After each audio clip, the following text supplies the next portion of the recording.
Puspusan na ang paghahanda ng mga residente at otoridad sa Nauhan Oriental Mindoro na nasa wind signal number 1 ngayon dahil sa bagyong Opong. Hinaing ng ilan, malaking tulong sana ngayong masamang panahon kung hindi naging guni-guni lang ang mga ghost control project sa kanilang lugar. Balita hatid ni Bea Pinlac.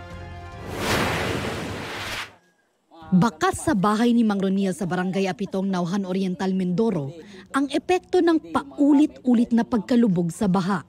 Ang sahig at dingding na nabubugbog ng bagyo, tinatapalan na lang daw niya ng kahoy para hindi tuluyang bumigay.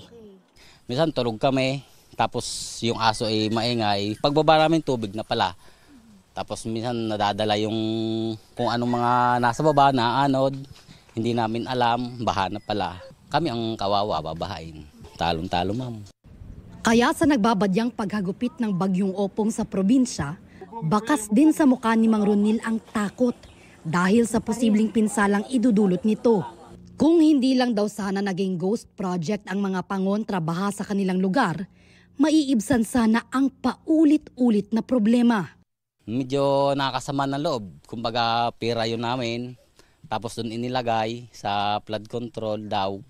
Kaso wala naman. Kung meron sana nun, di malaking tulong sa amin, hindi kami babahin dito. Hindi na kami mamamangamba na uulan na naman, baha na naman ito mangyayari. Pati hanap buhay ng mga magsasakang gaya ni Mang Alan, malulubog na naman daw. Yan pong palayang ito, yan pong mga nakita natin yan.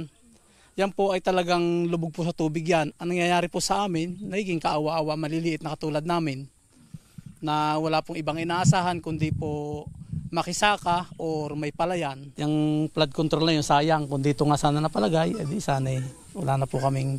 Nung bumisita ang DPWH sa Barangay Apitong, hindi matunton ang 3 proyektong kontrabaha na pinondohan at idiniklarang tapos na noong 2024. Ngayon, puspusan ang paghahanda ng mga otoridad para sa bagyong Opong. Magkakaroon po tayo ng pakikipag-ugnayan doon sa ating mga kabarangay na malapit dito sa yung mga prone na area na binabaha upang wala pa man po yung baha ay palilikasin na po natin. Kung kinakailangan lumikas, pumunta na sa mga ligtas na lugar or yung mga evacuation center or yung mga kamag-anak nilang may mga malalaking bahay na pwede nilang tigilan pagka dumating yung bagyo. Inilatag na rin ng provincial government ang mga plano nito para paghandaan ng bagyo, tulad ng preemptive evacuation sa mga residente sa vulnerable areas.